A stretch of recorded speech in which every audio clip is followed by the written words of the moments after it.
السلام علیکم ورحمۃ اللہ۔ تو چلے دوستو، آج شروع کرتے ہیں ایپیسوڈ نمبر 4، لیسن نمبر 4، سبق نمبر 4، کٹی ہوئی شاخ۔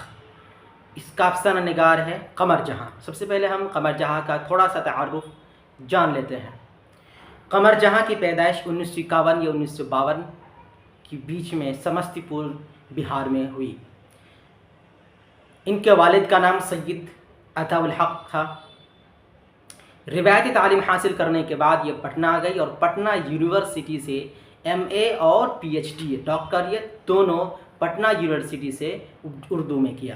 زمانہ طالب علمی سے انہوں نے افسانہ لکھنا شروع کر دیا تھا۔ ان کا پہلا افسانہ جنون وفا جو 1966 میں انہوں نے لکھا تھا، اس وقت کے ماہنامہ مجلہ نکلتا تھا، اس مجلے میں یہ شائع ہوا۔ اس مجلے کا نام تھا صبح نو، ماہنامہ نکلتا تھا، اس میں ان کا افسانہ جنون وفا شائع ہوا 1966 میں۔ سندروتی مہیلا کالج سے انہوں نے اپنے تدریسی سلسلہ یا تدریسی کریئر کا آغاز کیا اور پھر وہاں سے آگے بڑھ کر کے بھاگلپور یونیورسٹی میں یہ صدر پریزیڈنٹ منتخب ہوئے شعبہ اردو میں، اور تدریسی خدمات کے ساتھ ساتھ تصنیفی خدمات بھی یا تصنیفی مصروفیات بھی ایک ساتھ جاری رکھی ہے۔ انہوں نے کچھ کتابیں بھی لکھی ہیں، 3 طرح کی کتابیں، ایک افسانوی مجموعہ، تیسری تحقیق و تدوین یعنی مرتب کیا ہوئے، اور تیسری تنقیدی پر۔ تصنیفی جو انہوں نے افسانوی مجموعہ لکھے ہیں، افسانے پر جو کتابیں لکھی وہ 3 ہیں۔ پہلا افسانہ جو ان کا تھا، پہلا افسانوں کا مجموعہ یا افسانوی مجموعہ چار آگر، جو کہ 1983 میں شائع ہوا۔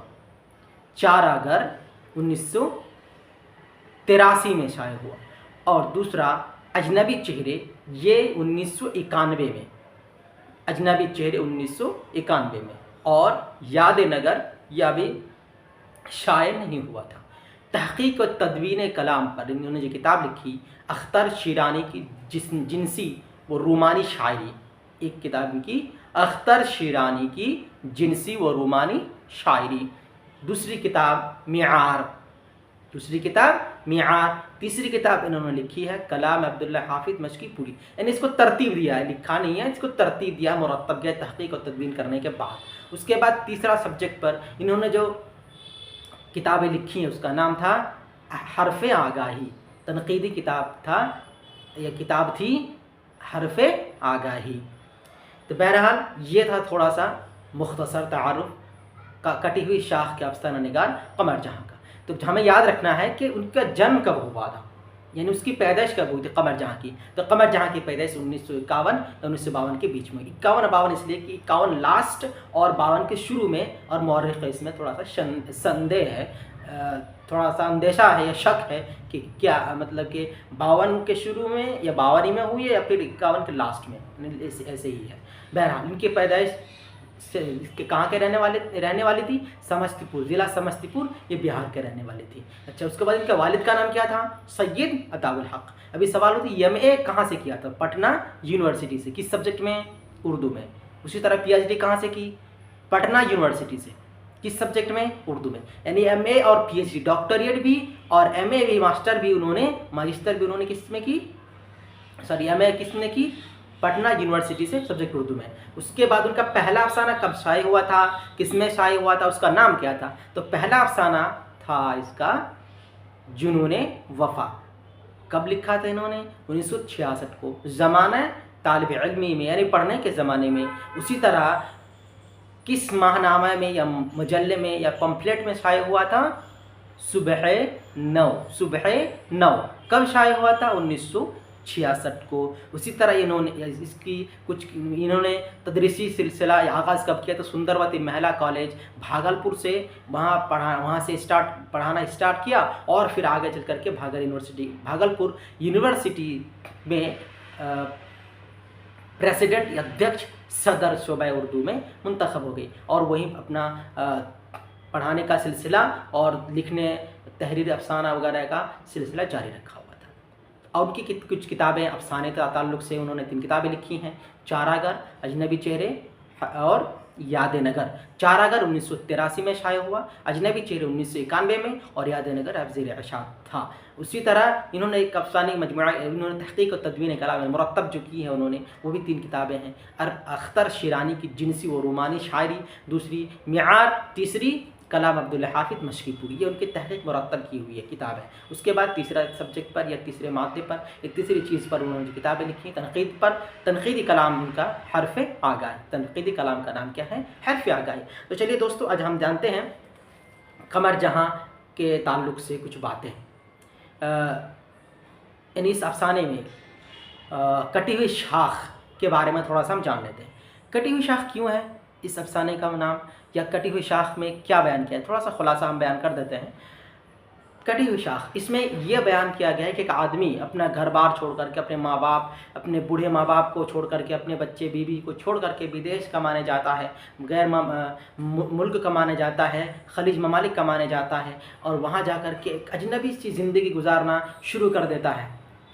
और फिर वो माशरे में और उनकी तहज़ीब व तमद्दुन, उनकी सक़ाफ़त, वहाँ के चाल ढाल, वहाँ के माहौल को छोड़ करके वो दूसरे माहौल में पहुँच जाता है। वहाँ पैसा तो खूब कमा लेता है, लेकिन बहुत दिनों के बाद जब वो आता है, घर आता है, तो सबको अजनबी सा लगता है। उसमें वो पहले जैसा माहौल या पहले जैसी चीज़ें वो नज़र नहीं आता है। अपने बूढ़े माँ बाप को भी वो खो देता है, और अब अपने घर वालों को भी वो पुराने जैसे जो पहले छोड़ कर गए थे वो उनको नज़र नहीं आता है। तो ही इस कहानी में बताया गया है। इसमें एक सवाल ये पैदा होता है, इसमें सवाल ये भी किया जाता है कि कटी हुई शाख इस अफ़साने का नाम क्यों है? इसलिए कि क्योंकि इस कहानी में ये बताया गया है कि आदमी अपने माशरे, अपने माहौल, अपने घर द्वार, अपनी तहज़ीब छोड़ करके, कट करके वो दूसरी जगह जाते हैं, और वहाँ जा कर के वो बदल जाते हैं। गोया कि अपने वो शाख से, अपने दरख्त से वो कट गए, वो कच गए। यही इसमें माहौल है। बहरहाल इसमें एक किरदार है असद कह करके, जो इसमें मेन किरदार, उसका नाम नहीं है, लेकिन उसमें एक साइड हीरो कह सकते हैं, उसको जो हेल्प करने वाला, उसका नाम क्या था?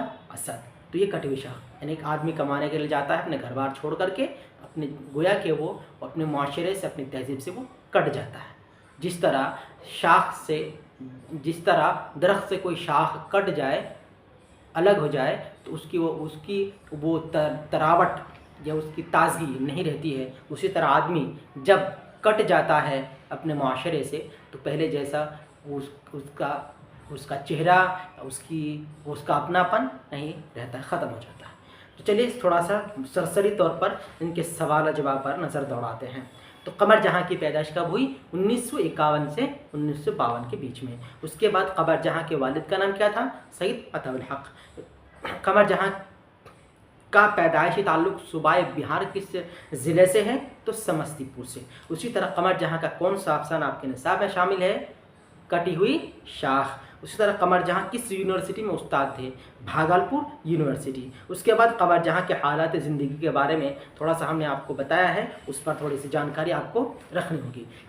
इसकी यानी कमर जहाँ की पैदाइश 1951-52 के बीच समस्तीपुर में हुई। इनके वालिद का नाम सईद अताउल हक था। रिवायती तालीम हासिल करने के बाद ये पटना यूनिवर्सिटी से MA और PhD दोनों उर्दू ही में की, और ज़माना तालिब इल्म ही 1966 से ही इनका पहला अफ़साना लिखना शुरू कर दिया था, और अफ़साना का नाम था जुनून वफ़ा, जो कि उस वक्त निकलने वाले मजल्ला सुबह 9 1966 में शाया हुआ था। उसके बाद इन्होंने भागलपुर यूनिवर्सिटी सुंदरवती महिला कॉलेज से पढ़ाने का आगाज़ किया, और फिर भागलपुर यूनिवर्सिटी में शोबाए उर्दू में सदर के तौर पर इन्होंने काम किया, और वहीं से तदरीसी खिदमात वो अंजाम देते रहे। उसी तरह इसमें बताया गया है कि इसमें सवाल था कि कमर जहाँ की तदरीसी तालीम और तदरीस के बारे में मुख्तसर बयान कर दिया। कमर जहाँ की तसनीफ़ की फ़हरिस्त मौजू के एतबार से लिखी है। उन्होंने कौन जो किताबें लिखी हैं उसको तहरीस के तौर पर, यानी किस उन्वान के तहत इस माते की तुम लिखी है। तो हमने बताया कि तसानीफ़ अफ़सानी मजमूए, सबसे पहले अफ़सानी मजमूआ का नाम जिक्र करना है, चारागर, अजनबी चेहरे, याद नगर, और फिर तहक़ीक़ और तदवीन कलाम पर 3 किताब, अख्तर शेरानी की जिनसी व रूबानी शायरी, मिआर कलाम अब्दुल्ला हाफिज़ मशकी पूरी, और तीसरी किताब या फिर सब्जेक्ट की किताब क्या थी, तनक़ीदी कलाम पर हरफ़ आगा, ये उनके सब्जेक्ट है। उसी तरह इन्होंने कमर जहाँ की तालीम और तदरीस के बारे में मुख्तसर बयान कर दीजिए। तो हमने आपको जो हमने पहला बता दिया था कि कमर जहाँ की पैदाइश से लेकर तालीम और तदरीस, वो आपको पूरा आपको याद कर लेना है। वो पैदाइश का पूरी, उनके वालिद का नाम, तालीम हासिल करने के बाद फिर सुंदरवती महिला कॉलेज, फिर भागलपुर यूनिवर्सिटी वगैरह आपको जिक्र कर देना है थोड़ी बहुत।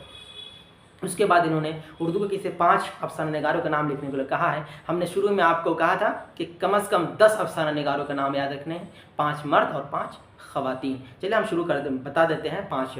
सुहेल आज़माबादी, सईद मोहम्मद मोहसिन, कमर जहाँ, निगार अजीम, राजन सिंह बेदी, इसमत चुगताई वगैरह आपको याद रखना, मुंशी प्रेमचंद वगैरह नाम भी आपको याद रखना है। इसमें एक अहम सवाल इसमें एक ये होता है, एक ये है कि मुहाजिर अदब किसे कहते हैं, मुहाजिर अदब किसे कहते हैं। सबसे पहले हमें जानना है कि मुहाजिर का मतलब है हिजरत करके आने वाला, अदब लिटरेचर, समझ में आ गया। अदब का मतलब होता है लिटरेचर और मुहाजिर का मतलब हिजरत करने वाला, माइग्रेंट। तो जब किसी एक ज़बान का दूसरी ज़बान में आकर के इस्तेमाल होता है, एक ज़बान का किसी दूसरी ज़बान में इस्तेमाल होना, ये मुहाजिर अदब कहा जाता है। मिसाल के तौर पर अगर हम उर्दू अदब पर बात कर रहे हैं और हम दूसरी लैंग्वेज या ज़बान को हम इस्तेमाल कर रहे हैं, तो मुहाजिर अदब में शामिल हो जाएगा। तो इसमें एक सवाल ये भी किया गया है कि क्या ये अफसाना उसमें उतरता है, मुहाजिर अदब में आता है। हम इसको कुल्ली तौर पर तो नहीं कह सकते, मगर जुज़वी तौर पर है। इसमें दूसरी ज़बान या लैंग्वेज या फिर लिटरेचर के कुछ अल्फाज या ख़यालात, अफ़कार भी इसमें बयान किए गए हैं, इसीलिए इसको हम कुल्ली तौर पर तो नहीं पर जुज़वी तौर पर कह सकते हैं। कहने का मतलब ये है कि मुहाजिर अदब कहते हैं किसी एक ज़बान का दूसरी ज़बान में इस्तेमाल होना, किसी एक ज़बान व अदब का दूसरी ज़बान व अदब में इस्तेमाल होना, यही है आपका मुहाजिर अदब, चाहे वो अफ़कार हो, ख़यालात हो, अल्फाज हो या वाक़यात हो। तो ये रहा आज का एपिसोड, यहीं पर हम ख़त्म करते हैं। अस्सलामु अलैकुम व रहमतुल्लाह।